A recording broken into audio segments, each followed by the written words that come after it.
Gracias amigos, estamos en Encuentro con la Ciencia todos los domingos a las 10 de la mañana. El tema de hoy es salud. La situación en salud en el Perú es grave, muy grave. La pandemia no ha hecho otra cosa que agravar, poner en evidencia esta gravedad. Es por eso que nosotros hemos invitado en esta oportunidad a un gran científico, amigo nuestro de mucho tiempo. Hemos hecho una serie de entrevistas. Ahora él es el poco el referente en el tema de salud. Se trata del doctor Eduardo Gotuso, que tiene pues muchas credenciales. Ha sido director del Instituto de Medicina Tropical Alexander von Humboldt y continuamente opina en los medios de comunicación sobre el tema de salud. En esta oportunidad la pregunta es muy simple. ¿Cuáles deben ser las políticas de salud para el futuro inmediato y a largo plazo para que nuestro país no tenga que sufrir nuevamente lo que vendrá, porque de todas maneras van a venir cosas? Gracias Eduardo por estar con nosotros. Gracias por estar con nosotros el domingo. Gracias, Modesto, con mucho gusto compartir contigo, ya que hemos compartido tantas veces nuestros deseos de que el Perú tenga una mejor situación de salud y un mejor nivel de conocimiento científico. Mira, tenemos aquí un panel de lujo. El doctor Jorge Linares, que es de la Universidad de Versalles, que ha seguido muy de cerca lo que ha ocurrido en Francia, y la ingeniera Rosa Delgado, informática, que ha seguido muy de cerca porque vive ella en Suiza, que ha sucedido en Europa. Bueno, entonces la primera pregunta que me cabe hacerte es, realmente ya olvidémonos de lo que está pasando en este momento. ¿Qué es lo que tú recomendarías a los políticos que van a tomar el poder dentro de poco para que nuestro país tenga una razonable situación de salud, enderezar lo que está pasando? Mira, yo diría que lo primero que hay que hacer es fortalecer el Sistema Nacional de Salud. Es muy débil, está preparado para el siglo XX, en pleno siglo XXI. Entonces, el primer argumento es tener planes de Estado, o sea, planes nacionales que deben ser la columna sobre la cual todos debemos estar de acuerdo.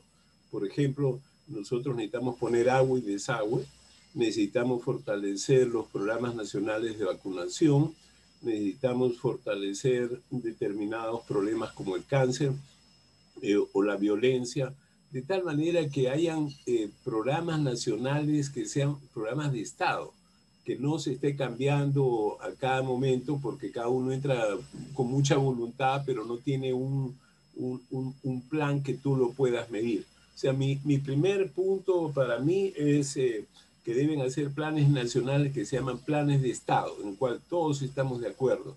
Y yo creo que hay 6 o 7 temas fundamentales para hacer. Mi segunda condición que creo que es indispensable en el país es tener una estructura administrativa adecuada. En el Perú, cualquier persona ocupa cualquier puesto porque es amigo de no sé quién entró al poder. Eso no es posible. O sea, los políticos pueden tener una capa que depende de ellos. Por ejemplo, el presidente del Perú puede tener un porcentaje de los embajadores, pero el 75% son embajadores de carrera. ¿Te das cuenta? O sea, en ese sentido, para mí es fundamental que exista meritocracia. Tú llegas a una posición por un concurso y lo ganas por 4 o 5 años, tú eres el jefe del departamento. Ahora no, ¿qué pasa? Cambia el ministro, cambian todos los directores, cada director llama a sus amigos y de ahí para abajo todo es un cambio de amistad, de relación política, etcétera. Eso no puede ser. O sea, tiene que haber una línea de responsabilidad en el cual un jefe de departamento no tiene que estar dependiendo de los favores o no favores de un director de un hospital. El director del hospital también debe ganarse el puesto por meritocracia. O sea, para mí eso me parece indispensable. La tercera cosa que creo que debe haber alianzas estratégicas que se llaman públicas privadas. O sea, los hospitales lamentablemente han sido manejados de una manera inadecuada, cuando si tú tienes todos los servicios puestos en el sector privado dentro de un hospital, vas a ver que los hospitales mejoran. Y hoy en día el Hospital del Niño de San Borja es el mejor modelo de lo que yo estoy diciendo. O sea, tiene un progreso extraordinario porque los médicos se dedican a eso. ¿Y quién se dedica a ver limpieza, desechos, alimentación, etcétera? Es otro grupo que no tiene nada que ver con los médicos, es un servicio. O sea, la alianza pública-privada es muy importante. La cuarta cosa que yo creo que es notable es que no existe una buena estructura de relación con las regiones. En la región había un presidente de la región de Puno que decía que yo no vacuno a nadie porque ese es un negocio de los judíos de Nueva York.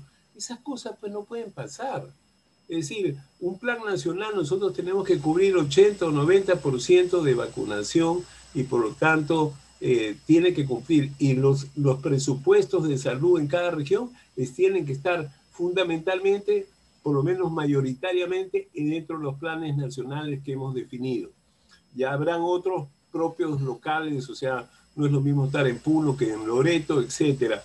Entonces, yo creo que esa es una...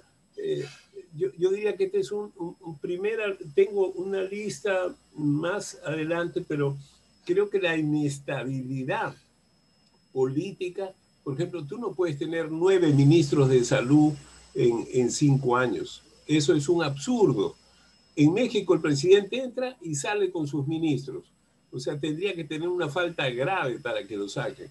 Entonces, cualquier huelga de tal, pum, sale el ministro. Entonces, que hay tal cosa, pum, sale el ministro. Entonces sale el ministro con toda una capa. ¿Y qué pasa como efecto de eso? Que las personas no pueden tomar decisiones. ¿Qué cosa pasa ahora? Que existen una serie de posiciones administrativas con gente que no conoce el tema, pero fueron puestos en el gobierno de hace 4 años, del gobierno de hace 6 años, hace 3 años, y ninguna de esas personas quiere tomar decisiones. Sin embargo, son diversos escritorios, donde cada uno maneja su cubículo y nada más, nadie lo toca.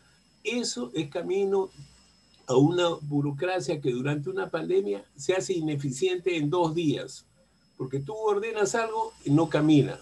¿Por qué? Porque estas personas no están acostumbradas a ser responsables, no están acostumbradas a tomar decisiones y finalmente muchos de ellos no tienen capacidad porque están puestos ahí por razones políticas. Entonces, desde ese punto de vista, yo diría que la revolución que tiene que haber el Ministerio de Salud es poner un sistema en el cual cada posición sea ganada por méritos y en segundo lugar esos méritos deben ser renovados. Tú te podrás hacer, qué sé yo, 2 o 3 veces si tus capacidades lo permiten, etcétera. No debe haber problemas para eso. Entonces, yo comenzaría con esos puntos. Tengo varios más sobre capacitación, digamos, capacitación de profesionales, la formación de profesionales. El otro punto que es fundamental en el Perú es que no se fortalece la atención primaria. Entonces, no hay atención primaria. Entonces, estamos manejando una pandemia, toca, enférmate ahorita, ¿a dónde vas? No hay un sitio donde ir. O sea, no estamos preparados, cosa que sí ocurrió en la pandemia del cólera. El cólera se manejó con el alcalde de Lima, con los uros comunales, con las postas, y al hospital Cayetano Heredia del Cono Norte de 3 millones, nos llegaban 150 chocados por diarrea, por cólera, todos los días. Sin embargo, la mortalidad más baja en la historia del mundo de salud en cólera la tenemos los peruanos. ¿Por qué? Porque hicimos ese nivel, desde el uro comunal en la casa de la señora no sé cuánto del barrio tal, hasta el hospital de 3er nivel. Pero ahora no. Tú te enfermas, ¿a dónde vas? A ningún lado. Tienes que irte al hospital grandote, está llenecito, nadie te atiende y se ha perdido el otro mundo, el mundo que no es COVID. ¿Dónde está? ¿Dónde están las vacunas, los controles de gestantes, los controles de cáncer? No están. Entonces, ¿por qué? Porque no puedes manejar una pandemia ni puedes manejar un sistema de salud si tú no vas al nivel primario. Hoy en día que vienen las vacunas, no vas a comenzar a vacunar en el hospital Rebagliati, o sea, tiene que ir desde el comienzo a toda la población. El Rebagliati hay que irlo a vacunar, pero eso no puede ser el centro de las vacunas. Se vacuna a la gente del Rebagliati, pero el resto de la población, Juan Pueblo, tiene que estar en los primeros niveles. Inicialmente serían estas posiciones. Tengo una segunda parte modesto que puedo ampliar, donde ya tengo que ver más con las calidades humanas y las universidades y los profesionales, la telemedicina, el mundo de investigación, que sería mi segunda parte. Y aquí, si quieres, yo paro en ese momento esta parte. Muchas gracias, Eduardo. Interesantísimo el tema que tú has planteado. Vamos a concentrarnos en esta primera parte. Este programa que va a ser grabado va a ser enviado a los candidatos a la presidencia que se van a presentar el próximo lunes a las 6 de la tarde en este mismo canal cienciaperú.tv, de modo que es muy importante lo que se va a hablar ahora con uno de los mejores expertos sobre el tema de salud. El doctor Jorge Linares de la Universidad de Versalles tiene bastante experiencia, él califica profesionales para las universidades francesas, tiene medalla del Senado de Francia por su capacidad y su colaboración con el Perú y Francia. Él conoce cómo se prepara a la gente que va a ocupar cargos públicos. Has hablado de meritocracia. Jorge, ¿cómo es este asunto de esta Escuela Nacional de Administración, me parece que se llama? ¿Cómo funcionaría en este caso que nos dice Eduardo para la meritocracia y estabilidad de los puestos de gestión pública? ¿No tiene el micro? Sí, exactamente lo que dice Eduardo. Creo que es necesario, con todas sus pequeñas desventajas, que se debe hacer en el Perú. O sea, en Francia prácticamente existe lo que Eduardo pide. Es decir, existe una escuela donde todas las personas que son ingenieros, economistas, arqueólogos, ¿no? Pueden ingresar médicos. Así es, y pueden con concurso y tener una formación de 2 o 3 años en función de su background sobre cómo funciona el Estado, cómo funcionan los ministerios, ¿no? Pero, o sea, alguna gente critica, pero eso hace que en Francia funcione lo que Eduardo pide. Cambia Sarkozy y entra el socialista Holanda, pero la mayoría de los que llamamos altos funcionarios están ahí. Y ellos aseguran entonces una continuidad de un mínimo en todos los ministerios. Ellos están metidos en todos los ministerios. En muchos casos, por supuesto, ellos no deciden, simplemente tienen todos los conocimientos para plantear alternativa 1, alternativa 2, y es, en algunos casos, el ministro que decide. Eso sí, el ministro, en muchos casos hay políticas en que el ministro tiene que decidir, pero tiene un respaldo. Existen muchos altos funcionarios que le argumentan: mire, si usted toma la opción A, esto puede pasar; si usted toma la opción B, esto puede pasar, ¿no? Y entonces, en base a eso, yo pienso que hay un mínimo de continuidad. Yo repito, hay gente que critica. Ok, muchas gracias. En el caso de Suiza, estimada Rosa, ¿cómo suceden las cosas en lo que respecta a la meritocracia de los puestos? Micro, no tiene micro. Buenos días ante todos, disculpen. Yo creo que pasa una cosa muy, muy similar a la que pasa en Francia, en Europa en general. Yo creo que algunos otros países como Portugal o España puede ser un poco diferente, pero en todo caso, en Suiza la medicina está altamente calificada.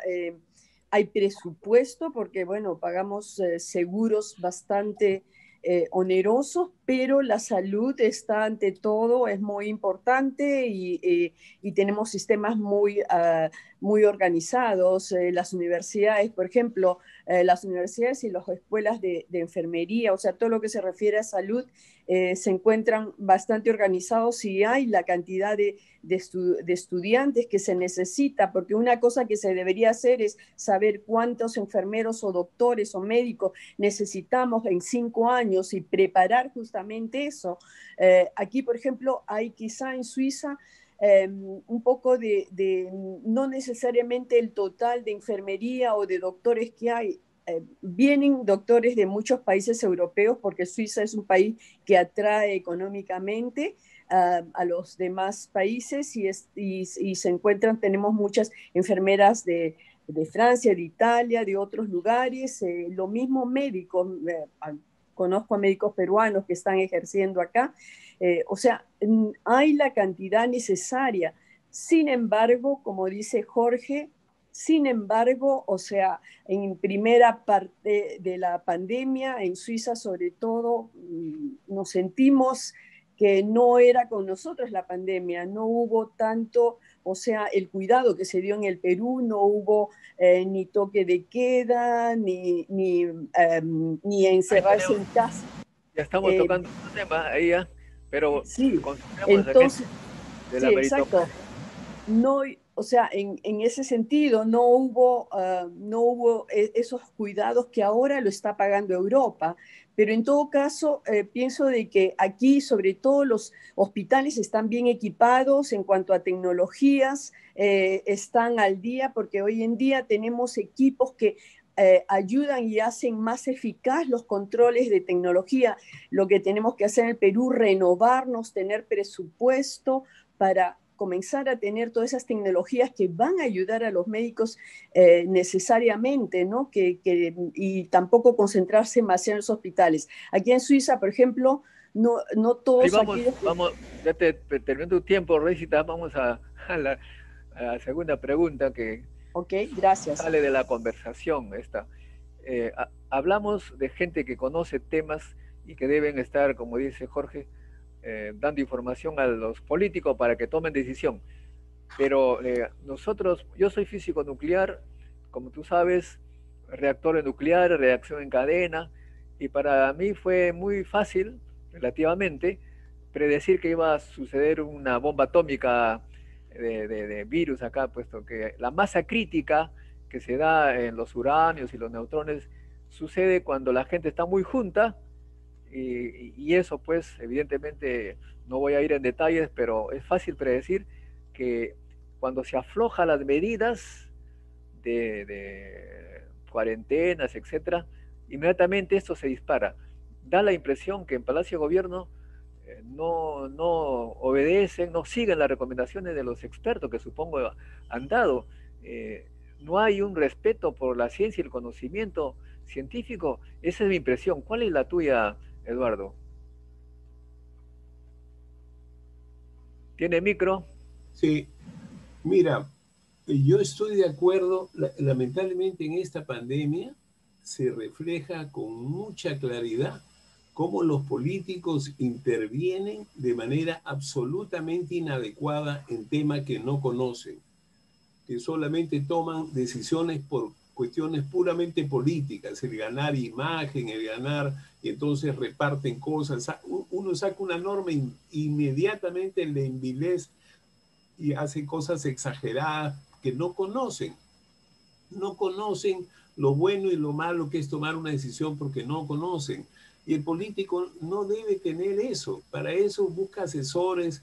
Si tú vas a construir necesitamos tener internet en todo el Perú, tengo que buscar a los ingenieros que sean capaces en eso y que nos asesoren para saber cómo hacerlo muy bien y hacerlo lo más barato posible. Entonces, en el mundo que se ve una pandemia, los políticos salen a decir cosas que no tienen ningún sentido y además sacan protocolos que no tienen sentido y no escuchan. Como efecto, por ejemplo, en esta pandemia, los colegios médicos y los colegios de enfermeras, o sea, el personal más importante para enfrentar esto inicialmente, no son consultados. Es más, lo tienen como enemigos. ¿Por qué? Porque los profesionales decimos lo que son las realidades, no decimos las cosas para que la gente esté tranquila. Yo a un paciente que tiene una gangrena, le voy a decir, mire, yo lo voy a tratar urgente, pero si no, vamos a tener que amputar si usted no responde esto. Y eso los médicos estamos acostumbrados a decir lo que es verdad en situaciones de emergencia. Y no hacemos una cosa para dorarle la píldora, como decimos. Entonces, muchos políticos, alcaldes, gobernadores han salido a decir cosas sin sentido. El alcalde de Arequipa, por ejemplo, promovió el uso de dióxido de cloro, compró sin ningún respeto al programa nacional. ¿Te das cuenta? O sea, y cada uno compraba las marcas que quería de reactivos, hacían sin ningún nivel de relación con el nivel central. Eso no puede ser. Para eso, los presupuestos de las regiones tienen que estar enmarcados dentro de lo que son las estrategias nacionales. Y durante una pandemia hay un plan nacional que debe ser discutido y debe ser seguido por todas las regiones. No es posible que cada uno diga, no, como te decía ese presidente de la región de Puno, que decía, era un antivacunas convicto y confeso. Esa persona no puede recibir ningún presupuesto ni nada y tienen que pararlo de una vez, o sea, va contra los principios de la nación. Entonces, de ese punto de vista, yo voy a insistir en el tema de que las estrategias nacionales tienen que ser respetadas, pero ese respeto tiene que estar reflejado en los presupuestos y en los gastos. No es para hacer edificios, ni pachangas, ni fiestas, ni poner la plaquita. Eso es una cosa, todas estas cosas dan camino a la corrupción. Cuando la gente hace lo que quiere sin ningún control, ahí está la corrupción. Entonces, hay que claramente demostrar y enseñarle al país que en cada región hay presupuesto para la salud. No viene la cuestión del presidente, la ministra, no, en mi región, ¿quién tiene los dineros? ¿Dónde se están gastando? Que haya unas asambleas semanales ahí en la alcaldía que nos expliquen bien. ¿Te das cuenta? O sea, tiene que haber esa situación que yo creo que no existe en el Perú. Digamos, en los últimos años se ha visto una desorganización completa y durante la pandemia eso se hace mucho más grave, mucho más extenso. Así que yo diría que este es un punto crítico a la pregunta que tú me estás haciendo en este momento. Bueno, ahora te rogaría que siguieras con los siguientes puntos que ibas a plantear para hacerte luego preguntas concretas, precisas de parte del panel. Yo lo voy a hacer rápido porque, digamos, pensé que esto era que había muchas personas que iban a presentar, pero déjame fortalecer de nuevo algunos temas que son vitales. Uno de ellos es la relación entre el Ministerio de Salud central con las regiones y los niveles de salud de cada región. Eso tiene que estar muy claro, y tiene que estar muy claro en relación a qué nivel hay, porque claro, el Ministerio de Salud da normas, pero las regiones si quieren lo cumplen o no lo cumplen. Eso no puede ser. O sea, lo que es un principio, el objetivo nacional es que vamos a llegar al 80% de vacunación, o que vamos a reducir la pobreza y la anemia, tal. Todo eso tiene que quedar claro y todo el mundo tiene que poner sus presupuestos en esa función. Eso me parece que es vital y que tendrá que ser un tema que se va avanzando, cosa que cuesta dificultad. Por ejemplo, en España todavía hay problemas de rivalidades entre los catalanes con no sé quién, y entonces siempre hay estas cosas casi de un chauvinismo improductivo, que debe mirarse bajo otra condición. La siguiente cosa que me parece importante, hace años se discutía la necesidad de fortalecer los médicos de familia, lo cual yo he sido un defensor siempre, y enseñar la atención primaria. Y resulta que lo que hizo el ministerio es, dice, bueno, tengo 1000 plazas, entonces ahora voy a quitar 200 de todas las especialidades, le voy a poner medicina familiar. Eso es un absurdo. Tenemos que crecer, la población crece y las demandas. Mira, antes la gente se moría porque no tenía para llegar a un hospital. Y los que llegaban al hospital, si no tenían dinero, fallecían. Y si tenían una insuficiencia renal, no tenían para pagar la diálisis. Hoy en día, con los sistemas tipo SIS y todo esto, que sí deben ser fortalecidos, las personas llegan. O sea, más peruanos reclaman el derecho a la salud.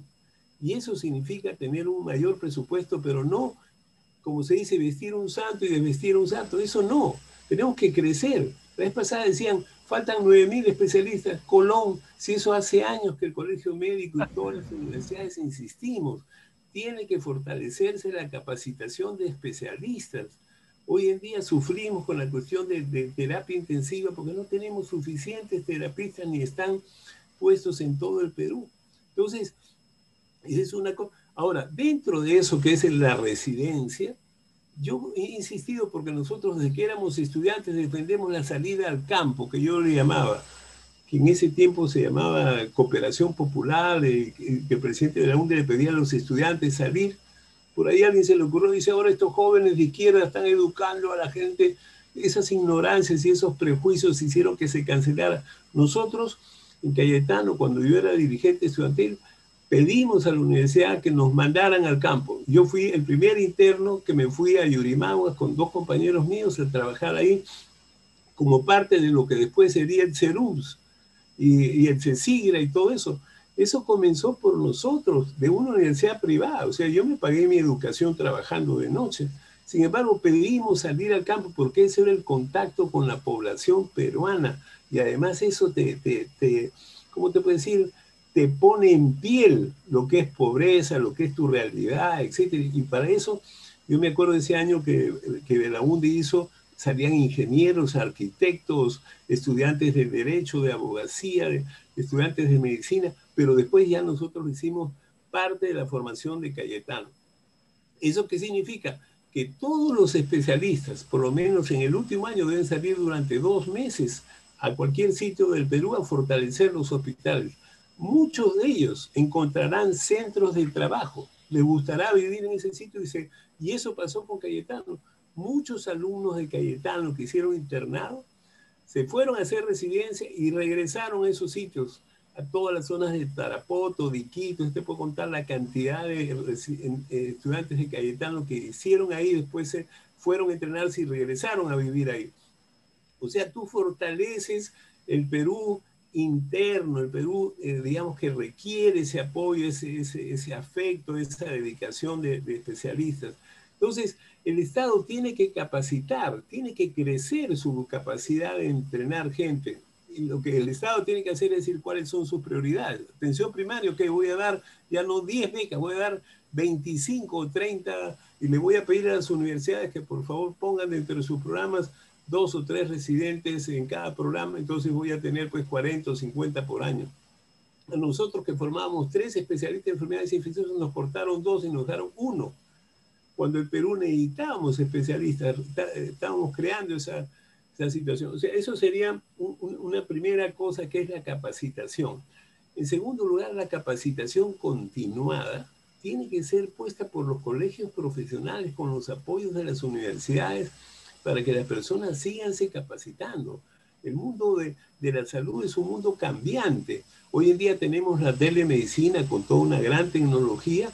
Tenemos los colegios profesionales que pueden garantizar cuál es el mínimo. El colegio médico tiene un programa extraordinario de educación médica continua para que las personas, en Estados Unidos, por ejemplo, sin decir que hay potente práctica privada, todos los médicos tienen que reunir un número de créditos cada 3 o cada 4 años para seguir siendo. Eso es lo mínimo que se puede pedir. Usted durante 4 años tiene que juntar tantos créditos, tantos cursos, etc. La otra cosa a propósito de eso es, no hay que crear más facultades de medicina. Es una locura. El Perú tiene, digamos, en proporción a países desarrollados, como 4 veces más universidades dedicadas a la medicina. No puede crearse más. Al contrario, hoy en día hay toda una serie de cosas para que esas universidades creadas solamente como una respuesta política tengan que cerrar. No pueden tener facultades de ciencias de la salud si no están capacitados. Entonces, desde ese punto de vista, yo creo que la primera recomendación, que no creen más facultades, lo que deben hacer es fortalecer las universidades que ya tienen. Hay universidades del Estado muy buenas, muy capaces. Hay universidades privadas que los deben ayudar a desarrollar bajo ciertas condiciones, etc. Eso sería una de mis cosas que yo insistiría. El otro tema que me parece importante, tiene que haber más interacción multiprofesional. Hoy en día tenemos, dicen, 1 millón de computadoras en los colegios. ¿Cuántos mensajes han pasado los profesores a propósito de la pandemia? O sea, ese instrumento de tener miles de profesores enseñando a sus alumnos. Antes hacíamos educación cívica, educación moral, etc. Esa educación cívica desapareció. Y entonces hoy en día los profesores deberían enseñar a los chicos qué cosa es el valor de las vacunas, por qué hay que lavarse las manos, por qué hay que buscar el agua, por qué hay que hacer eso. Hoy en día una de las cosas potentes va a tener que ser poner internet en todo el Perú. Tenemos que gastar mucho dinero para tener internet en todos los lugares. Yo me acuerdo de ese programa en televisión que se veía a los chicos que se iban todas las mañanas a un cerro hasta arriba para que entrara recién los chiquitos iban con sus pilas, tratando de escuchar sus clases. Ese fue un modelo extraordinario de demostrar que el Perú tiene que ponerse en tecnología del siglo XXI. Y dentro de eso tiene que haber una interacción potente entre la salud y la educación. No hay forma de que la gente no... 44% de las personas dicen que no quieren vacunarse. Quieren vacunarse, es decir, en plena pandemia, donde deberíamos dar gracias al mundo científico que ha podido preparar una vacuna en menos de un año, y ahora decimos que no nos vacunamos porque están los mismos argumentos de hace 200 años en Inglaterra, los mismos argumentos, que no son seguras, que los vacunadores son incapaces, que cómo van a poner un cuerpo extraño en mi cuerpo, que esto es un castigo de Dios, esta pandemia. Todas esas cosas se dijeron hace 200 años, cuando se inició la vacunación, y se siguen usando los mismos argumentos. Entonces, la educación en salud tiene que ser diaria, continua. Es decir, el derecho a tener salud, el derecho a tener sus vacunas. Y siempre alguien me dice, doctor, ¿cuál es su sueño? ¿Sabe cuál es mi primer sueño? Que la gente toque la puerta del Ministerio de Salud y decir, ¿dónde están mis vacunas? De mis hijos, de todos, de mis abuelos, ¿dónde están? No tengo que... ¿Se da cuenta? O sea, eso sería un sueño. O sea, que la gente se empodere en sus derechos de la salud. Así que yo creo que este es un tema que para mí es muy importante. Y déjame terminar con el tema de investigación. Las universidades son centros de cultura, centros de humanismo y centros de investigación, de ciencia. Es decir, no puede haber una universidad que no cumpla con estas situaciones. O sea, el humanismo, digamos, la solidaridad, y finalmente el conocimiento científico, que hoy en día se ve más que nunca. O sea, durante una pandemia lo que hemos visto es que se ha podido progresar algunas cosas, pero como decíamos al comienzo, los políticos son los que hablan. ¿Sabes que en Corea, me decía el embajador peruano, me dice, Eduardo, ¿tú puedes creer que en Corea los que salen a televisión, ninguno son los políticos? Los que salen son los científicos que van a decirle a la población, hay que hacer A, B, C, D. No son los políticos, me dice. Esa es la gran diferencia. Los políticos solamente van y hacen un marco e inmediatamente dejan el micro para que hablen los científicos. Entonces, en el mundo, yo creo que el Perú ha sido, digamos, dentro de las tantas fallas, la investigación científica ha sido totalmente, ¿cómo decir? Hay una palabra que es un mal castellano, es ninguneado. O sea, esto, los investigadores hacen cosas raras, hacen cosas que no tienen importancia, o hacen cosas que le interesa a la industria farmacéutica y tal. O sea, la gente ha buscado una serie de prejuicios contra el mundo científico, que efectivamente hoy en día la pandemia han sido, ¿cómo te voy a decir?, reflexionados al revés. Hoy en día la gente entiende lo que es un proyecto de vacuna, entiende lo que es usar placebo, entiende lo que es un ensayo clínico, entiende el enorme valor que tienen los investigadores biomédicos en el Perú, que se están probando 6 vacunas cuya información van a ser usadas en todo el mundo. O sea, así como se hace en Brasil o en Inglaterra o en España, el Perú tiene el mismo nivel de científicos que pueden hacer eso. Entonces, el mundo científico tiene que ser fortalecido. Había un muchacho que tú debes conocer, el doctor Málaga, Edwin Málaga, que estaba diseñando un método de diagnóstico. Se demoró 3 meses y medio para que le den permiso para comenzar a hacer todo el ciclo. ¿Cómo 3 meses y medio? 3 meses y medio se fue la pandemia. Él estaba desarrollando un sistema simple, barato, que se podría usar en la punta del cerro y tener un método molecular de diagnóstico de COVID. Se han demorado tanto que ya se perdió toda la oportunidad, recién se está rehaciendo, cuando el Estado debería propiciar a las universidades, decirle, oye, mire, hay un problema de oxígeno, necesito... La Universidad de Ingeniería tiene todo esto preparado hace meses. Nos hemos demorado meses, recién ahora se están encontrando todas las piezas para que haya como 48 equipos y todos los hospitales del Perú falta oxígeno. La Universidad Católica tiene lo mismo. Es decir, esas son situaciones que el Estado tiene que entrar en alianzas estratégicas de inmediato. que vengan a ver los rectores de las universidades, necesitamos esto, tenemos 4 problemas. Para eso el país tiene que prepararse para cualquier pandemia. Y dentro de los planes de un Ministerio de Salud, tiene que haber siempre un equipo que está... Perú pues tenemos terremotos, maremotos, todo eso tenemos que prepararnos y prepararnos todos los días. Y para pandemias también debemos prepararnos. Entonces, nosotros sí nos preparamos para la pandemia del 2009. En 2005 nos reunimos más de 100 personas, hicimos un documento muy grande que trabajamos durante un año, prepararnos para una pandemia. En 2005 salió, la pandemia vino en 2009-2010, el H1N1. Entonces, de nuevo, yo creo que una de las cosas importantes es buscar alianzas estratégicas. Hay mucha gente que son estatistas y que creen que el Estado es el único que puede hacer. Y todo lo que no es Estado es corrupto, es privado, están haciendo negocio, etc. Ese es un tema pues arcaico, ese es de posiciones, digamos, ultras que no han ayudado a nadie en ningún lugar del mundo. Y si no, miren a China. ¿Ustedes creen que China se ha desarrollado así? No, porque China ha buscado alianzas estratégicas en muchos sitios. Y los rusos también. O sea, los rusos no solamente son los rusos, son los checos, son toda la gente brillante de esas áreas se han juntado. Entonces yo creo que ese es un tema importante. Pero regreso a un punto.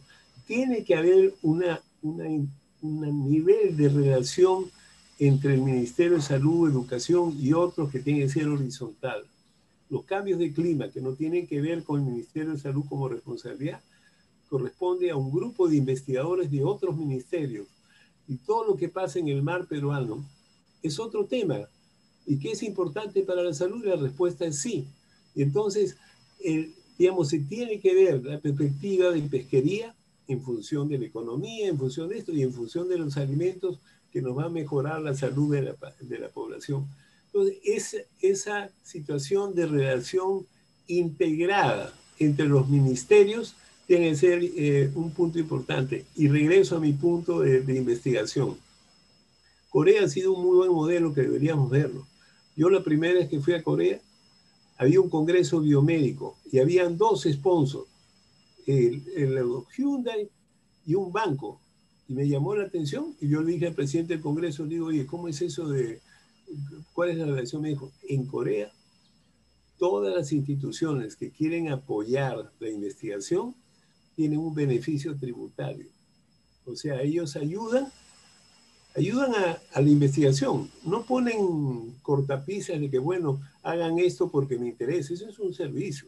Dice, la universidad tal requiere hacer investigación. Acá le damos. Ustedes lo hacen. Nosotros lo que queremos ver en el futuro son productos que nos ayuden a desarrollarlos. Y así ha sido. O sea, el mundo económico confiaba en sus profesionales científicos y daban recursos y el Estado aceptaba que eso fuera a consta de los impuestos. Entonces, esos son modelos que sí han dado resultados y que en el Perú fueron prohibidos hace muchos años porque decían, no, ahora los privados compran a los políticos. Esas son cosas pues que para eso tiene que haber pues un nivel de vigilancia, de corrupción y de sanción. La corrupción debe ser bien sancionada. Y entonces no hay opciones de que alguien haga corrupción, ¿sí? Como pasa digamos, en Singapur. Ustedes hagan el negocio que quieren, pero 4% de lo que ustedes producen viene para el Estado. Cometen una falla, 50 años de sanción, no un año, 50 años de sanción. La fábrica tiene que cerrar. Todo el mundo se pone en regla. Típica economía privada con un fuerte Estado que resuelve las situaciones de impacto social. Y dentro de ellos está la educación. Así que la salud y la educación deben ser privilegiadas en los presupuestos y yo, digamos, terminaría mi segunda parte aquí, Modesto. Después podemos insistir más en la cuestión científica, ¿no? Muchísimas gracias, Eduardo. Bueno, educación, has hablado ya varias veces, el punto de educación para mí es súper importante. Yo me acuerdo, y seguramente que tú también, en nuestra época había un curso que se llamaba El Niño y la Salud, ¿no? Y nos enseñaban cosas importantes que hasta ahora me acuerdo, una serie de consejos. Hay que dormir con la ventana abierta para tener oxígeno, no hay que lavarse las manos, si es que hay necesidad de escupir, hay que hacerlo donde hay sol para que la luz mate los microbios, una serie de cosas. Los alimentos, hay que comer esto, no hay que comer lo otro, etcétera, etcétera. Nos hacían dibujar incluso la lechuga, el tomate, etcétera. Eso se ha perdido porque da la impresión que las nuevas generaciones en educación de salud comen chatarra, no respetan nada la higiene, en fin. Ha seguido de cerca el proceso educativo. ¿Qué ha pasado con educación? ¿Me preguntas a mí? Sí, sí, justamente. Yo te digo, yo creo que debe haber una mayor interacción en salud. No sé por qué quitaron esos cursos que son de solidaridad. Por ejemplo, fíjate cómo impacta en salud. Donantes de órganos. No hay donantes de órganos. O sea, incluso yo firmo que puedo donar mis órganos si muero en un accidente. Y viene mi familia y dice, ya murió, no tiene derecho a opinar. Cosa pues que es un absurdo. O sea, hay un sentimiento de solidaridad, existe, pero no está hecho. Somos el país que menos donantes de sangre, digamos, voluntarios tenemos en toda América Latina. No hay donantes. O sea, ¿por qué? Porque esa solidaridad no se expresa, no se enseña, no hay. Entonces, yo creo que hay una serie de niveles de consideraciones que se hacen en esos cursos que llamamos educación cívica, educación moral, la salud, etcétera. Y yo creo que es fundamental que podamos mirar esta condición. Es decir, la educación tiene que tener ese contenido de valores humanos. O sea, el humanismo debe ser una cosa que se enseñe, que se enseñe todo el tiempo. Y cuando uno enseña en salud, precisamente hace eso. Fíjate, por ejemplo, el impacto que ha habido, comenzó en Canadá y después pasó a Estados Unidos. Los chicos le decían a su papá, papá, tú estás fumando, me estás enfermando a mí. Y los chicos fueron educados por sus profesores y entonces los padres tuvieron que salir de la casa a fumar afuera. Y el hábito de fumar se comenzó a venir abajo. Entonces hay una serie de impactos en salud que se pueden hacer educando así a las personas. O sea, tiene que haber una interacción. Por ejemplo, no es posible que nosotros no enseñemos a las mujeres a hacerse un Papa Nicolau una vez al año y una mamografía. ¿De acuerdo? Entonces, esa es una educación que se hace a las jóvenes. Oye, mira, la vacuna para el cáncer sirve, tienes que vacunarte, insisten que tienes que vacunarte, tienes que proteger tu futuro, quieres tener hijos saludables, etc. Enseñar a las mujeres jóvenes a que se examinen la mama o que se hagan mamografías digamos, cuando tengan determinada edad. Todas esas cosas se pueden ir enseñando, que la población vaya entendiendo los grandes problemas, los temas de nutrición que tú hablabas también. Entonces, yo diría que tiene que haber una interacción potente entre salud, educación y otros ministerios que permitan mejorar la efectividad de las normas. Esos serían mis comentarios. Bueno, brevemente, Jorge y Rosa, cada uno una pregunta muy corta porque se nos termina el tiempo. Sí, en realidad, a ver, estoy con micro. Yo en realidad hay unas cosas de lo que dice Eduardo que me inquietan totalmente en el Perú, y es las medidas sanitarias y es la vacuna. Y después voy a preguntar sobre la vacuna. Pero las medidas sanitarias, entonces yo estoy totalmente de acuerdo con Eduardo. Tiene que salir una persona con autoridad científica a hablar en la televisión. Porque yo he escuchado varios videos de personas que en nombre de la ciencia están aconsejando a tomar ivermectina, que en nombre de la ciencia están diciendo que no hay que vacunarse con la vacuna de Pfizer-BioNTech, ARN, y además agregan, y trabajo con gente de Cayetano, que eso realmente a mí me molesta totalmente. O sea, que falta lo que dice Eduardo. Los científicos o que se crean científicos tienen que ser siempre actualizados, tienen que actualizarse cosas, ¿no? Y saber una medicina, no se puede decir 9 de los 10... Pregunta, Jorge, tu pregunta, que se nos va el tiempo. Sí, me pregunto, pero es importante, es eso. Vea, mi pregunta es la vacuna. O sea, la vacuna aquí en Francia ya se evaluó cuánto va a costar para todos los 66 millones va a costar 3 billones de euros. En el Perú, si se toma la misma cosa, va a costar 1,5 billones. Digamos que se economiza, va a costar 1 billón de euros. La gente va a conocer esas cifras, o sea, el gobierno tiene que decir, sí, señores, sacaremos de donde sea ese dinero. Y la otra cosa, pero el presidente tiene que estar convencido de eso. Yo tengo otro temor que tengo, es que uno de los candidatos... Jorge, la pregunta. Esto es importante. Uno de los candidatos a la presidencia, para inscribirse, y uno de los que está en alto puesto, para inscribirse, se alió con un partido que tenía derecho a presentar, y este partido está apoyado por movimientos adventistas, por movimientos apostólicos, que no creen mucho en la vacuna. El presidente tiene que necesariamente estar convencido que la vacuna es la solución. Y a mí me da temor, o sea, ¿qué piensas, Eduardo, que esto? O sea, vamos a primero a que Rosa haga su pregunta para que termine con una reflexión final, Eduardo. Rosa, ¿alguna pregunta breve? Sí. Yo quisiera, primeramente admiro mucho la labor que ha realizado Eduardo en todo este tiempo, y yo quisiera preguntarle, porque usted ha hablado del Plan Nacional de Salud. Los planes nacionales son muy importantes porque es la planificación de todos los sectores del país. Si existe un plan nacional, o sea, no solamente de este año, pero en los próximos 5 años.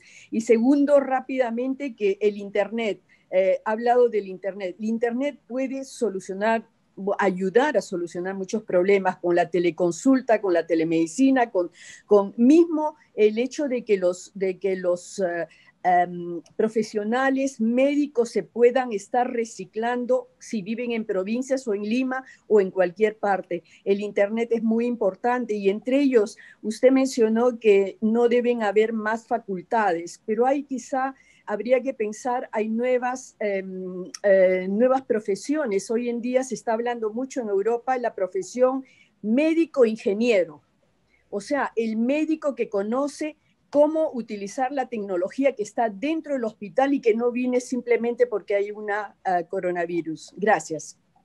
Bueno, yo quisiera añadir, Eduardo, este tema que tú has hablado.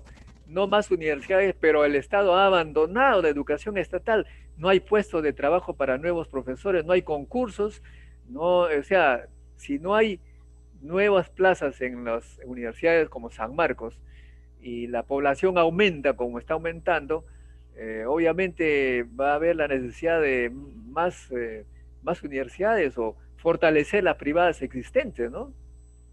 Para concluir todas estas cosas, Eduardo, por favor.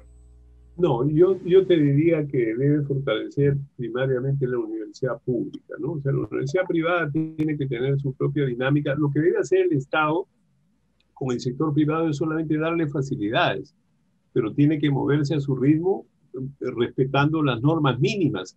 Yo no creo que una universidad tenga, o sea, lo que tiene que hacer es unas normas mínimas sobre la cual cada universidad desarrolla pues su potencia que le permite tener reconocimiento, etcétera. Es decir, tú a la Universidad de París no le vas a decir, oye, ustedes van a hacer A, B o Z, no. O sea, sus productos se conocen, etcétera. Pero la Universidad del Estado sí debe ser apoyada. O sea, lo que tú mencionas, hay que fortalecer las posiciones de investigadores. Por ejemplo, ahora SUNEDO está pidiendo, pero debe pedir más profesores investigadores, ¿te das cuenta? O sea, de todas las especialidades como condición mínima, lo cual es bueno. O sea que un porcentaje de tu plana docente tiene que ser investigador. Sorprendentemente en el Perú no existe la posición de investigador. O sea, si yo digo voy a ser neurocirujano, voy a ser ingeniero espacial, todo eso funciona. Pero si yo digo soy investigador en el mundo biomédico, ¿dónde voy? No hay un concurso, esa posición no existe. O sea, oficialmente no hay en el Estado. Y en México, por ejemplo, si yo soy investigador y entreno, digamos, residentes o maestría, gano el doble. Si tengo alumnos doctoral, gano el triple del sueldo básico. Pero cada eso tengo que cada año ser evaluado para ver si mi producción de ser, digamos, profesor del nivel número 1 vale porque mis alumnos de doctorado se graduaron, porque publicaron, porque hicieron investigación, etcétera, etcétera. Entonces, en el mundo científico, en todas las especialidades, estoy hablando de salud porque es la que yo conozco, tiene que ser fortalecida y tiene que ser impulsada. Es decir, no hay país desarrollado en el mundo que no haga investigación, porque la investigación después termina en tecnología, y la tecnología es la que es dueña hoy en día del mundo. O sea, los grandes recursos económicos, ¿dónde están? Los que producen tecnología, digamos, de Internet o todas estas situaciones modernas, son gente que ha pasado de la investigación a la tecnología a la riqueza. Entonces, los países tienen que hacer investigación sí o sí. Y desde ese punto de vista en salud, por supuesto, debe ser privilegiada. Así que yo terminaría enfatizando este nivel para poder tener también la posición de no solamente de hablar de la investigación, sino crear las plazas de investigación. En el caso de las universidades, crear plazas. Por ejemplo, ustedes saben que no existe una posición de mentor. Si yo soy mentor de alumnos que van a, por ejemplo, lo que hace muchas veces Modesto, él es un mentor. Puede ser que no tenga una clase. En mi universidad muchas de las cosas dicen cuántas clases da, hace.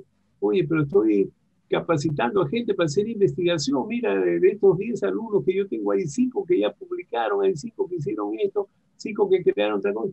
Eso no importa tanto. Entonces, por ejemplo, esa posición de mentor, o sea, de educador, en el sentido real, tampoco existe en las universidades.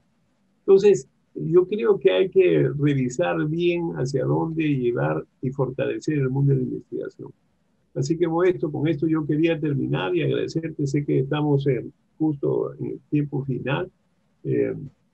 Y bueno, yo creo que se saque algunas ideas y estoy seguro que tú entrevistarás a otras personas para que el mundo de la ciencia en salud sea reconocido. Mira los mensajes que dice Jorge, pues tienen que hablar la gente que, o sea, el comunicador social tiene que estar de la mano con los investigadores, con la gente de los académicos, etcétera, con los colegios profesionales que ayuden durante una situación como esta, pero que ayuden durante toda la evolución del día a día.